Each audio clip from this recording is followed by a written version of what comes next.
El Titanic. Sus compartimentos estancos en un casco revestido de acero no consiguieron hacerlo insumergible. Este barco contaba con casi todos los avances técnicos de los anteriores 50 años para proporcionarle comodidad y seguridad. Si se construyó para que fuese insumergible, entonces ¿por qué se hundió? Vamos a verlo en la tecnología del Titanic en Maravillas Modernas.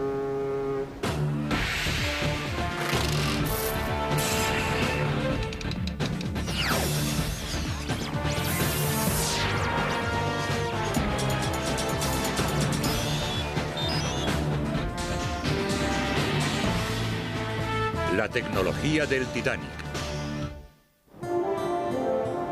La magnitud de su casco exterior era demasiado grande para captarla de un solo vistazo. Sabemos que pesaba cientos de miles de toneladas y buena parte de su mole quedaba bajo la superficie del mar en calma.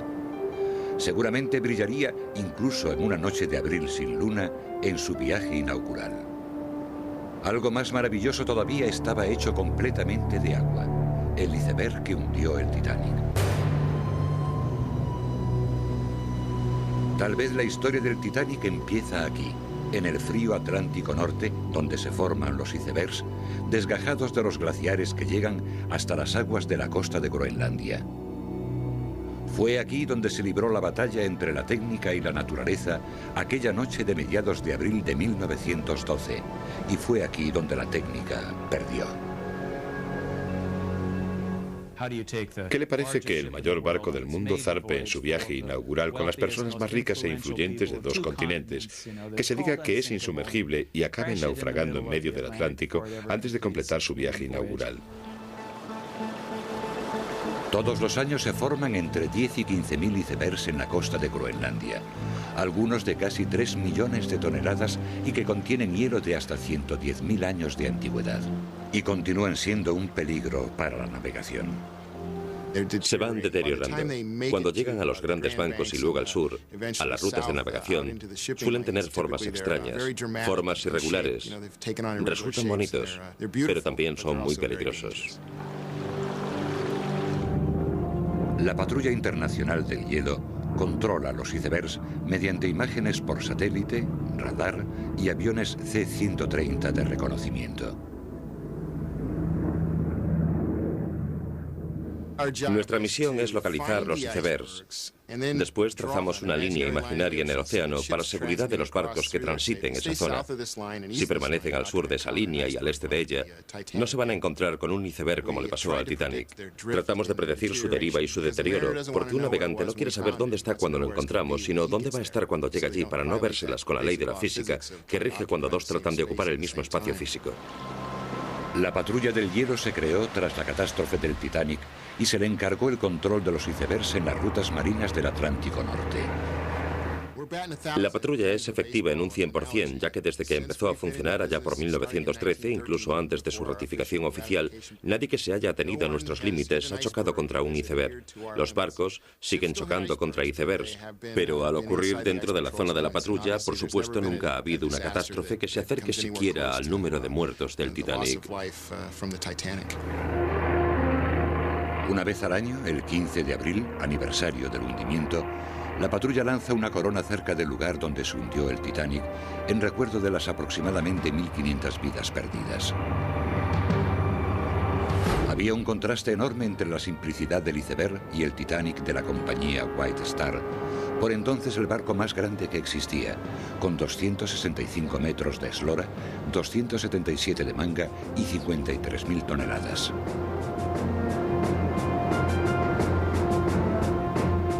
De proa a popa era mayor que el rascacielos más alto del mundo por entonces. Cuando estaba a flote en el mar, el barco aún era tan alto como un edificio de 11 pisos. Surcaba los mares a 22 nudos, unos 40 kilómetros por hora. Sus constructores lo consideraban prácticamente insumergible, porque en él habían aplicado toda la experiencia técnica acumulada en medio siglo de construcción de grandes cruceros.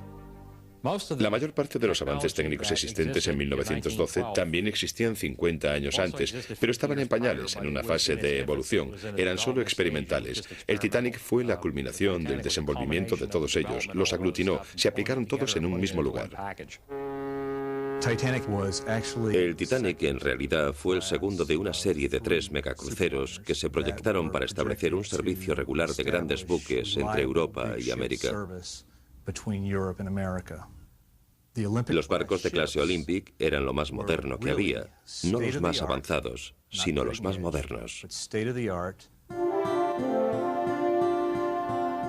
El barco fue un reflejo de su época opulenta, que había empezado medio siglo antes y que se convirtió en una época dorada llena de inventos y descubrimientos. Caracterizada por los avances técnicos tras la revolución industrial, los logros de esta edad de oro fueron muchos. La máquina de vapor de Thomas Newcomen fue mejorada y patentada por James Watt en 1769. A mediados del siglo XIX, los gigantescos motores de vapor alimentados con carbón generaban energía en fábricas, impulsaban locomotoras y también barcos. El mismo carbón que ayudó a desencadenar la revolución industrial se extraía ahora de forma más productiva y eficaz gracias a la aplicación de motores de vapor. Se utilizaban para extraer los gases tóxicos y el agua de las minas, permitiendo el acceso a vetas de carbón más profundas y peligrosas. Otro avance técnico de mediados del 19 fue el proceso ideado por Henry Bessemer para convertir grandes cantidades de hierro en acero, haciendo pasar aire a través del hierro fundido, lo cual eliminaba las impurezas y producía un metal más ligero y resistente. La electricidad generada por motores de vapor proporcionó energía para una serie de nuevos inventos de mediados y finales del siglo XIX, entre ellos el teléfono, el ascensor, el telégrafo sin hilos y la bombilla. Esta edad de oro se centró en el estudio del funcionamiento del mundo natural y en la forma de poder dominarlo a antojo del hombre. A comienzos del siglo XX, los constructores navales también contaban con lo necesario para revolucionar los viajes transoceánicos, y así empezó la era de los grandes buques de pasajeros. Inglaterra, Alemania, Francia y Holanda eran las principales potencias navales. Estados Unidos era una prima lejana pobre, contaba con la American Line, pero en general eran esos 4 grandes países europeos los que tenían grandes buques. Las 2 navieras británicas más importantes, la Cunard y la White Star, competían entre sí así como contra otras competidoras de otros países.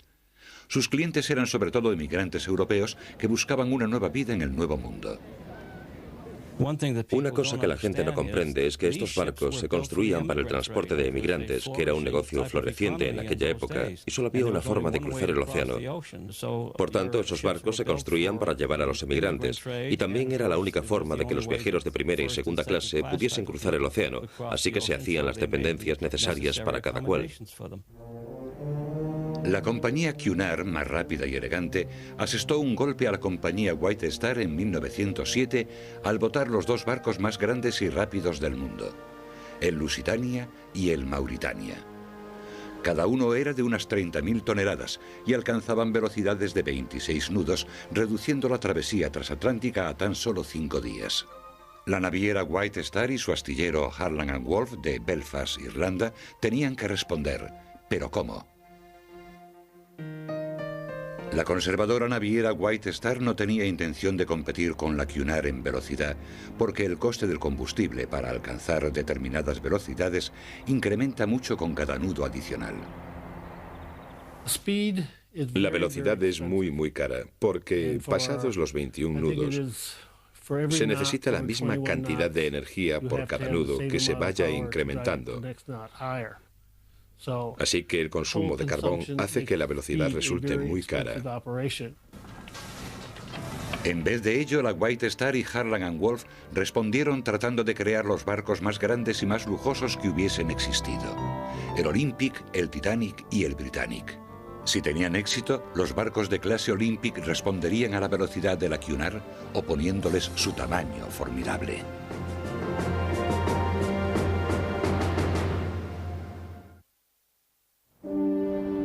La construcción del Titanic empezó el 31 de marzo de 1909, 3 meses después que la de su hermano gemelo, el Olympic. Aquí, en Belfast, Irlanda del Norte, en el astillero de Lord Pirrie, Harland and Wolff, en el mar de Irlanda. Harland and Wolff tenía fama de construir barcos grandes. Su fuerte eran 2 grandes áreas: los recursos técnicos para hacer grandes barcos y experiencia con motores de vapor. Así que cuando Lord Pirrie e Ismay unieron fuerzas y diseñaron los barcos de clase Olympic, el astillero Harland Wolff tenía las condiciones necesarias para acometer la construcción de estos 2 cascos. Pero los planos describían barcos tan grandes que el astillero tuvo que remodelarse para acogerlos. El astillero tuvo que cambiar por completo muchos elementos para construir aquellos 2 barcos. Tuvieron que tomar espacio que normalmente se utilizaría para construir 3 barcos y destinarlo solo a 2, e instalar un enorme andamio encima para manejar los grandes pesos que se iban a desplazar por debajo. Casi 1,5 metros de cemento tuvo que verterse en las gradas como base, y así hacer 2 gradas gigantes para erigir aquellos 2 cascos. Se construyó un andamio enorme que se utilizaría para colgar cosas como la remachadora hidráulica y otra serie de herramientas, y para usarlo como grúa para subir objetos pesados hasta la altura necesaria.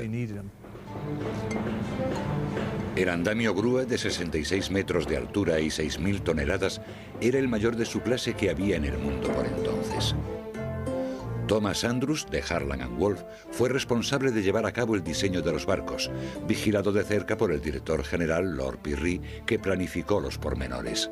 La compañía White Star también controló todas las fases de la planificación y construcción por medio de su director Bruce Ismay. Harland and Wolff era la mayor empresa de Belfast y más de 15.000 obreros trabajaron 6 días a la semana para construir aquellos enormes barcos. Y aunque seguramente fue asombroso ver crecer a estos colosos, poca cosa de su diseño resultó fuera de lo común. El único detalle técnico destacable del Titanic era la envergadura. Contaba con un diseño evolucionado, pero no revolucionario. Su característica más destacada seguía siendo el tamaño. Harland and Wolff iba sobre seguro. Llevaba décadas haciéndolo. No hacía más que construir el mismo tipo de barco una y otra vez. El proceso de construcción del Titanic, como de cualquier barco, comienza por la instalación de la quilla, que recorre la parte central inferior del barco. Un barco de acero se construye mediante una estructura como un esqueleto. Imaginemos que la quilla es la espina dorsal. Luego están las cuadernas que ascienden desde la espina y después el revestimiento por encima para completar la estructura.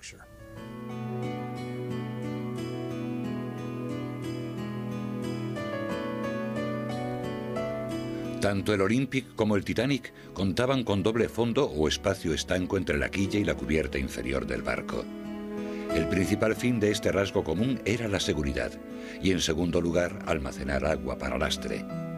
Poner doble casco a los barcos, es decir, añadir otro casco de acero exterior al casco existente, habría incrementado su seguridad, pero habría resultado caro y poco habitual en la época.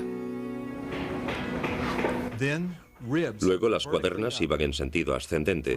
Había un espacio de casi 1 metro por lo general entre una y otra a lo largo de todo el barco. Cuando las cuadernas empezaban a tomar forma, se iniciaba la instalación de los baos de la cubierta para darle rigidez longitudinal mientras se iba construyendo. Una vez hecho el esqueleto, un proceso que duraba más o menos 1 año, se empieza con el revestimiento.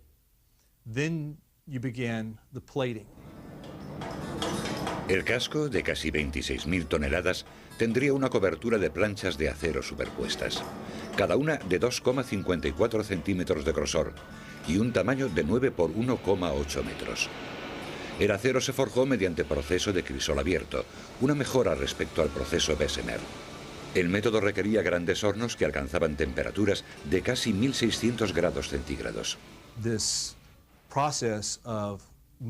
Este proceso de fabricación de acero en un crisol abierto daba mejores resultados porque se podían fundir fragmentos de hierro junto con mineral, reutilizar subproductos de otros procesos y obtener acero de esa forma.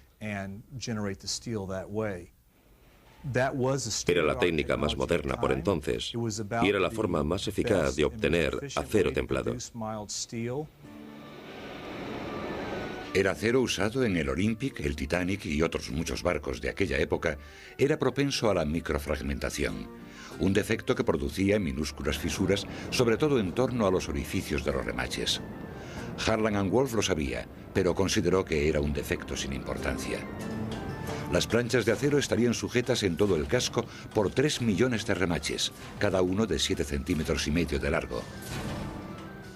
Los remaches se fijaban de forma hidráulica al casco. Tenía algunas enormes prensas hidráulicas que pendían del andamio. Estaban suspendidas sobre los cascos durante su construcción en Belfast.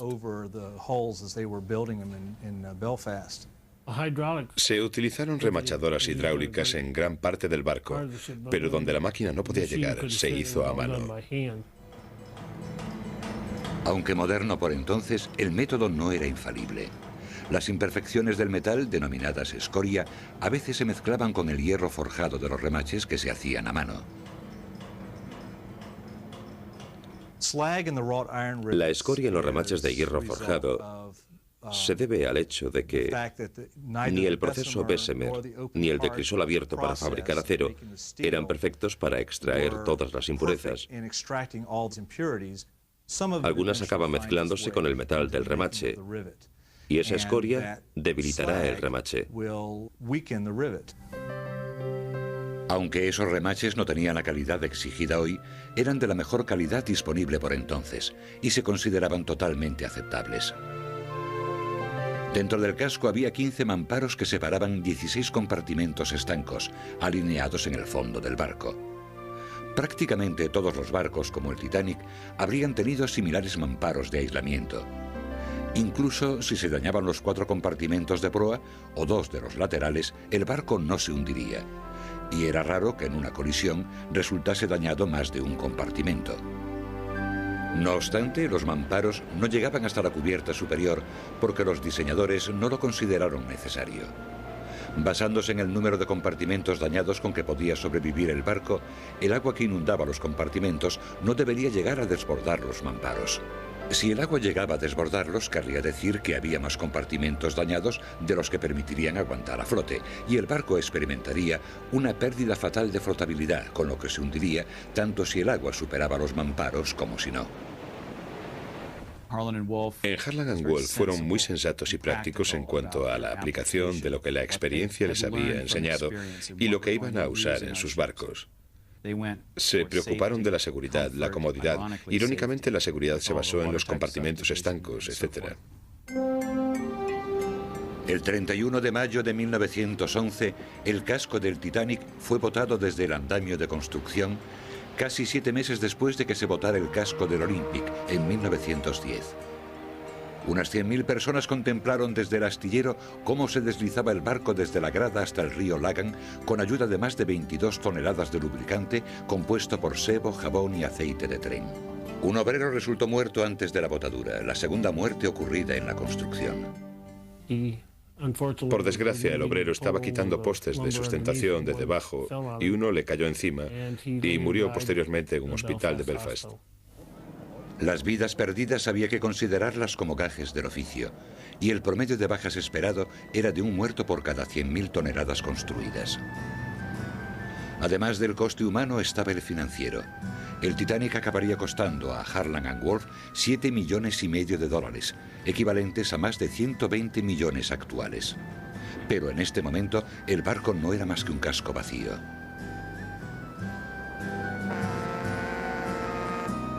Tres grandes anclas, 3 enormes hélices y 4 chimeneas se diseñaron y construyeron para el barco.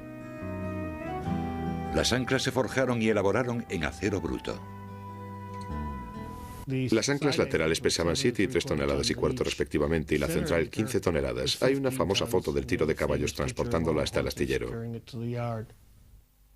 2 hélices laterales de 3 aspas, de 7 metros de diámetro cada una y un peso por hélice de 38 toneladas. Una hélice central de 4 aspas, de 5 metros de diámetro y un peso de 22 toneladas.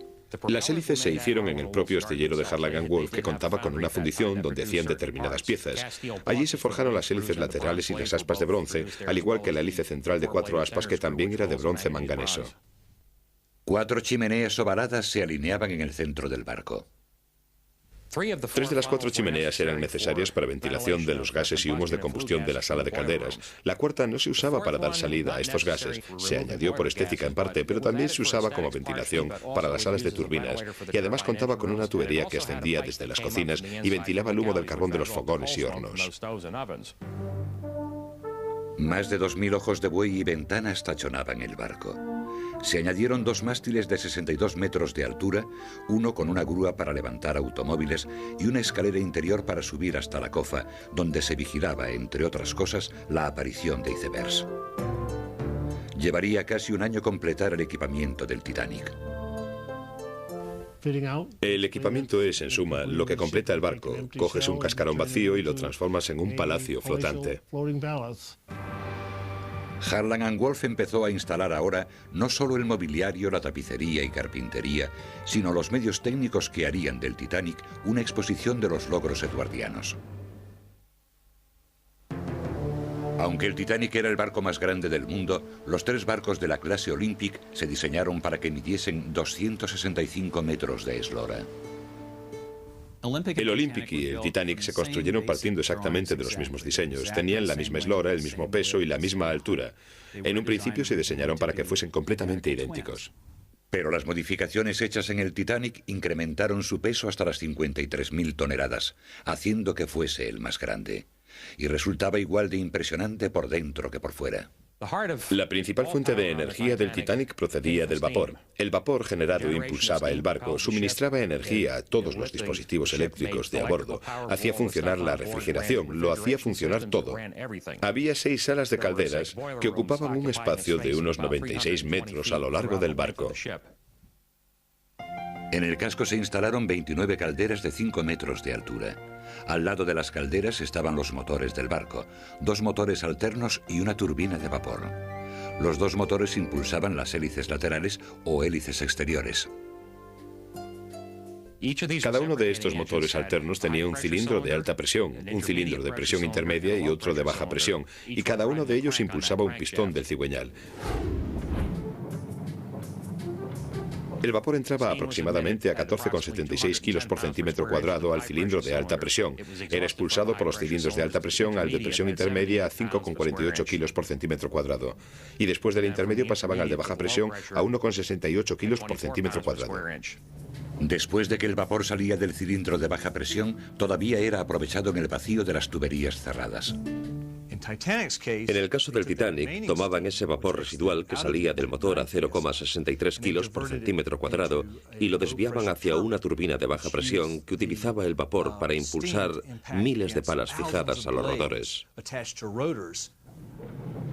La turbina propulsaba la hélice central. Después de eso, el vapor sobrante se conducía a unos condensadores, se transformaba de nuevo en agua y se enviaba a las calderas mediante un circuito cerrado. El rendimiento era óptimo. Tan solo 50 años antes los barcos no contaban con este tipo de dispositivo y gastaban enormes cantidades de combustible. El barco podía transportar cerca de 6.000 toneladas de carbón. Empleando aproximadamente 625 toneladas de carbón al día, a una velocidad de 22 nudos, los motores del Titanic producían entre 46.000 y 50.000 caballos de vapor. Pero eso no es todo lo que hacían, sino que también generaban electricidad. La planta eléctrica del Titanic constaba de 4 generadores. Cada uno de ellos tenía un motor acoplado a una dinamo de 400 kilovatios que generaba la corriente directa de 100 voltios que se usaba en el barco. Se empleaba para muchas cosas, pero sobre todo la electricidad se utilizaba para ventilación, para hacer funcionar los ventiladores, para calefacción, para los radiadores eléctricos de todo el barco y también para la iluminación. La electricidad era relativamente nueva en los barcos de pasajeros y en el Titanic se usó con más profusión que en ningún barco anterior, con 320 kilómetros de cable eléctrico y más de 10.000 bombillas que iluminaban el barco casi en exceso. También alimentaba uno de los 3 circuitos cerrados de telefonía de a bordo. De ellos, uno tenía una centralita de 55 teléfonos y otro conectaba la cofa con el puente. La electricidad alimentaba el equipamiento del gimnasio de primera clase, los radiadores de las habitaciones de primera clase e incluso los baños turcos de la cubierta F. Había baños turcos en otros barcos, pero este era... Aplicaron todos los recursos en el Olympic y el Titanic. Había una sala de refresco en estilo árabe muy ornamentada, una sala para aplicar champú, una sauna caliente, otra de vapor. Otra novedad relativa eran los 4 ascensores. 3 para primera clase y, en un gesto poco corriente, 1 para segunda. Los de tercera clase usaban las escaleras. Las selectas suites de primera clase tenían su propio baño privado, un auténtico lujo en aquella época. Sin embargo, los 710 pasajeros de tercera compartían solo 2 bañeras.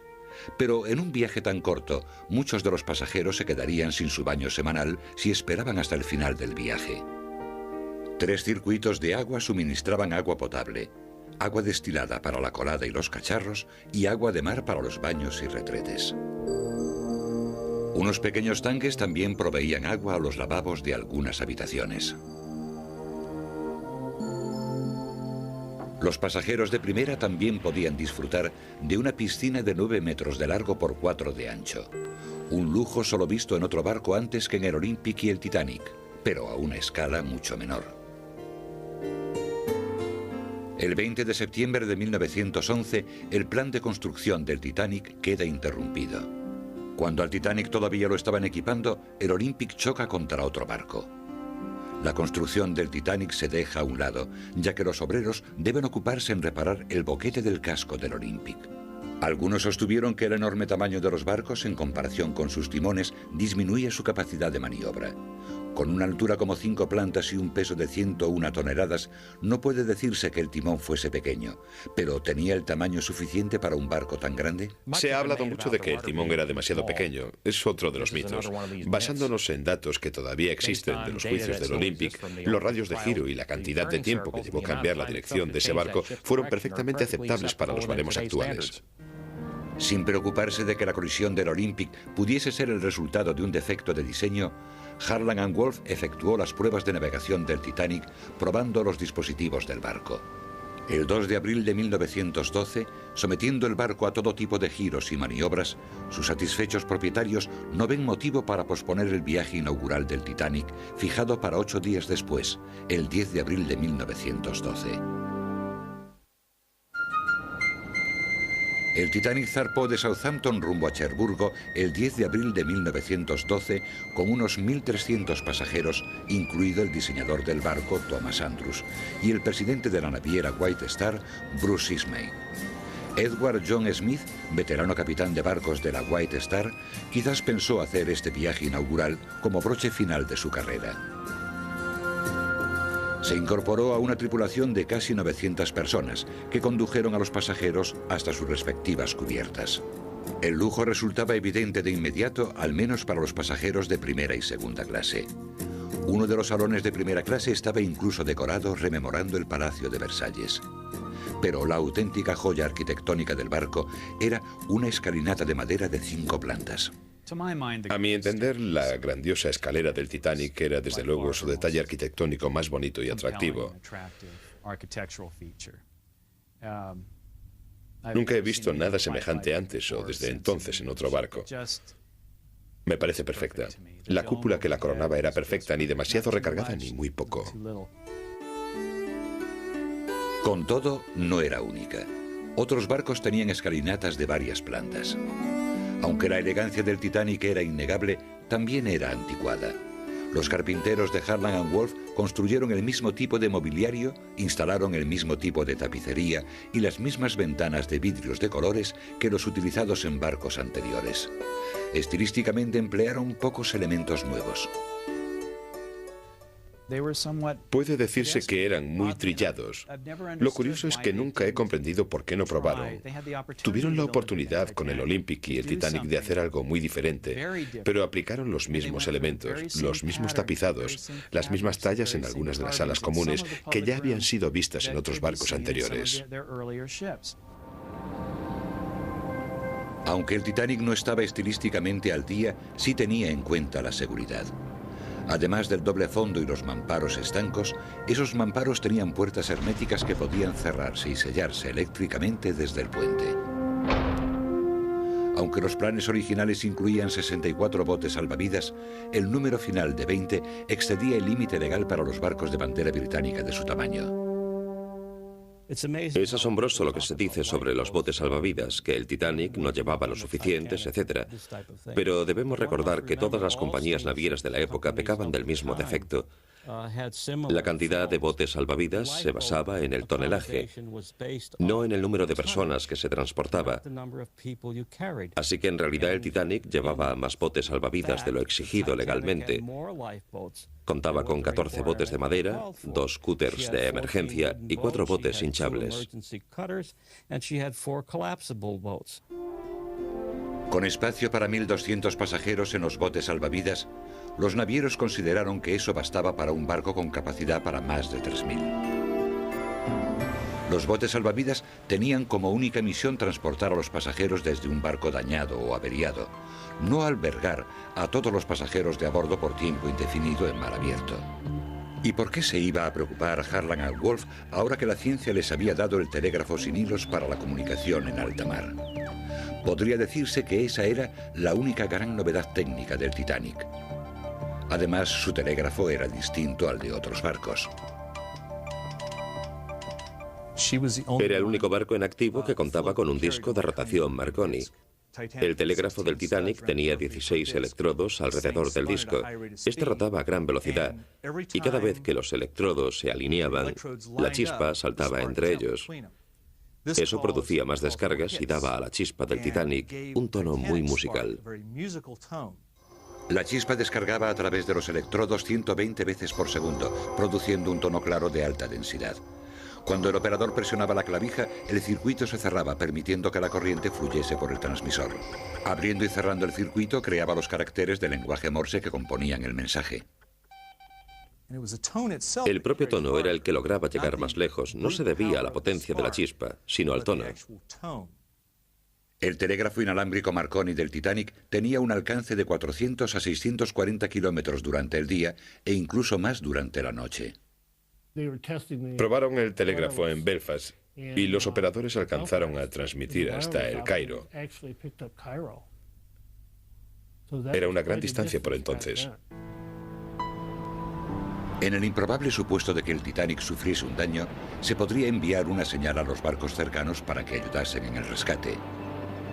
Los barcos también podían avisarse mutuamente sobre posibles peligros, como icebergs. Pero pese a este énfasis en la seguridad, los problemas acosaron al Titanic antes de que llegase a zarpar del puerto de Southampton.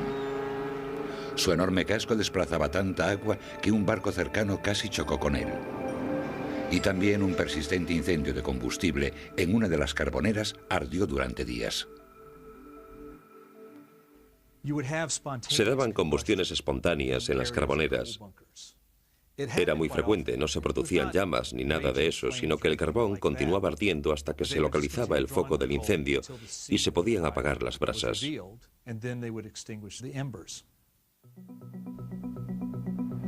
El Titanic hizo 2 paradas sin importancia antes de poner rumbo a América, con solo unos 2.200 pasajeros y tripulantes. Los telegramas de felicitación se mezclaron con los avisos de icebergs en la ruta. Cuando estos llegaron al puente, el capitán Smith ordenó que el barco tomase una ruta más al sur. Una avería de 6 horas del telégrafo del barco se sumó a un retraso en los mensajes, incluidos los avisos de icebergs emitidos el fin de semana. El domingo 14 de abril, reparado por fin el telégrafo y extinguido el incendio del carbón, el barco viajaba casi a toda potencia, 22 nudos. Era una noche sin luna y el mar estaba muy en calma.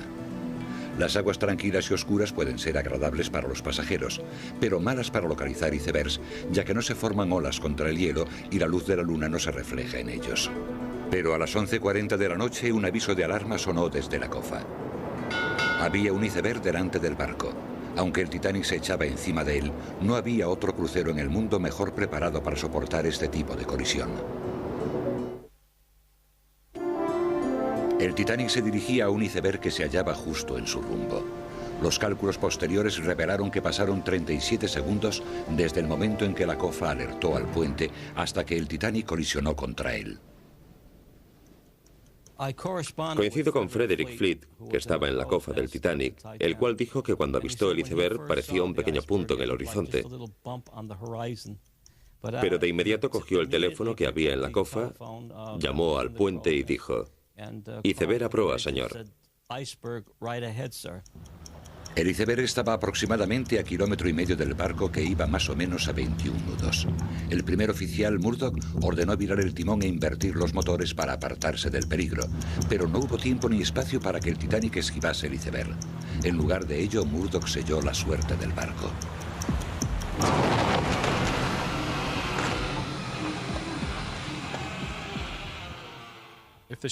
Si el barco no hubiese ido una fracción de nudo tan rápido, si hubiese ido más despacio, la proa lo habría esquivado. Estaba empezando a virar, casi había esquivado al iceberg. Si el aviso hubiese llegado 5 segundos antes o 5 segundos después, habría chocado contra el iceberg más de frente. El barco estaba diseñado para soportar un choque frontal. Fue el roce del iceberg contra el costado lo que lo sentenció a muerte. Es probable que la colisión hiciese que los remaches de las planchas de acero del casco bajo el agua saltasen por la presión, en un tramo de 66 metros, dañando 6 compartimentos. Todo lo que Murdoch sabía es que habían colisionado. Fue hasta el interruptor para cerrar las puertas herméticas.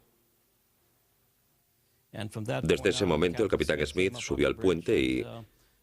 Esto fue tras chocar contra el iceberg. Y el capitán Smith dijo: "¿Qué ha ocurrido?" Y Murdoch dijo: "Hemos chocado contra un iceberg, señor. Traté de virar a babor para esquivarlo, pero estábamos demasiado cerca. Desde ese momento el Titanic, como he sabido, quedó herido de muerte". También hay detalles que indican que el barco quizás montó sobre el iceberg en lugar de o además de rozarlo por el costado. Un superviviente declaró que vio entrar agua por una parte del casco que no podía estar dañada. El bombero Hendrickson vio entrar agua en el pasadizo de bomberos. Ese pasadizo seguramente estaría afectado. Tenía que haber algún boquete, entraba a gran cantidad de agua. Pero el pasadizo de bomberos estaba en el centro del barco, estaba a casi 1 metro del exterior del barco. No estoy diciendo que el iceberg penetrase casi 1 metro en el costado del barco, pero el pasadizo de bomberos lo sostenían unos puntales que descansaban sobre el fondo del barco. Si el relato de este testigo es cierto, el agua debió de entrar en un compartimento estanco desde abajo. El diseñador Thomas Andrews fue, junto con un carpintero, enviado por el capitán Smith a inspeccionar el barco. Lo que vieron confirmó sus peores temores. Andrews calculó que el barco estaba condenado en cuanto vio la envergadura de los daños. Me pregunto qué vería Andrews durante su inspección. Me gustaría saber si vio otros puntos por donde entraba agua. Y basado en eso, pudo calcular que en determinado momento del proceso de hundimiento, el agua iba a llegar a las zonas no estancas y que entonces el barco estaría condenado. Pese a las teorías acerca de las microgrietas del acero del barco y de los remaches debilitados, no hubo pruebas concluyentes de que fuesen decisivos para provocar el desastre. Lo mismo se puede decir de la teoría de que el incendio en la Carbonera pudo haber debilitado el casco. En otras palabras, la sola colisión resultó lo suficiente dañina. Un aturdido capitán Smith acabó dando la orden de bajar los salvavidas después de medianoche. Pero en este primer momento, los pasajeros no creyeron realmente que el barco fuese a hundirse. Había botes salvavidas con capacidad para 65 personas, pero se arriaron al mar con tan solo 12 personas.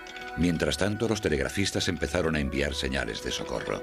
Sin embargo, no había ningún barco lo bastante cerca para responder antes de que el Titanic se hubiese hundido.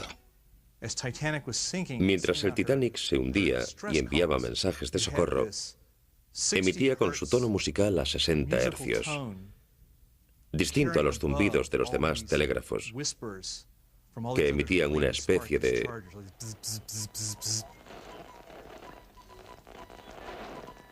Al oír ese tono musical, que es muy claro y conciso, no cabe duda de que es el Titanic. Y ese mensaje era el estertor agónico del Titanic. En menos de 3 horas, la pérdida de flotabilidad del barco lo impulsó hacia abajo, partiéndolo en 2 entre la tercera y cuarta chimeneas. El barco se deformó desde el fondo hacia arriba y luego, al separarse, se rompieron las planchas de acero, se partió la superestructura y las 2 partes se separaron. La quilla era muy fuerte y seguramente mantuvo las secciones de proa y popa unidas durante un rato tras la ruptura. La sección de proa entonces estaba casi inundada por completo y empezó a hundirse. El resto de la historia es una tragedia humana, no técnica. Unas 700 personas lograron subir a los salvavidas. Más de 1.500, no. Tras menos de media hora desde el hundimiento del barco, la hipotermia había silenciado los gritos.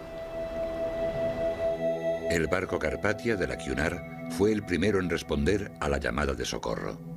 Llegó a la mañana siguiente y recogió a los supervivientes de los botes, incluido Bruce Ismay, director de la White Star. Llegados a Nueva York, la investigación del Congreso empezó casi antes de que los supervivientes desembarcasen. La noticia viajó a través del país y del mundo mediante la moderna distribución telegráfica de noticias de prensa. Gracias al uso de esta innovación técnica, la tragedia del Titanic se convirtió en el primer espectáculo mediático mundial. Tal vez debido a eso, el Titanic nunca ha dejado de interesar al público. Se hicieron muchos cambios a raíz del hundimiento del Titanic. Por supuesto, el primero y más importante fue que todos los barcos debían llevar suficientes botes salvavidas para toda la gente a bordo. También se endureció la normativa que regulaba el uso de la telegrafía a bordo de un barco, incrementando la prioridad de los informes de seguridad en detrimento de los mensajes personales. Las rutas marítimas se desplazaron más hacia el sur. Los ensayos de emergencia se hicieron obligatorios en los barcos de pasajeros. La naviera White Star también hizo cambios específicos en los barcos gemelos del Titanic. Retiraron de servicio al Olympic, lo enviaron a los astilleros de nuevo, detuvieron la construcción del casco número 433 que se convirtió en el Britannic y le incorporaron mejoras. Un par de las más famosas son el doble casco, la extensión del doble fondo a lo largo de todo el casco y la ampliación vertical de los mamparos herméticos clave. No había pruebas contundentes de que cualquiera de estas mejoras de diseño hubiese influido de alguna forma en el hundimiento del Titanic. Los mamparos sellados quizás habrían disminuido el ritmo de hundimiento, pero no lo habrían evitado, ya que se habían dañado demasiados compartimentos para que el barco siguiese a flote. La lección inolvidable del Titanic podría ser que los avances técnicos a veces disfrazan puntos débiles. Pero el riesgo jamás puede evitarse, no importa lo impresionantes que puedan parecer nuestras maravillas de la técnica.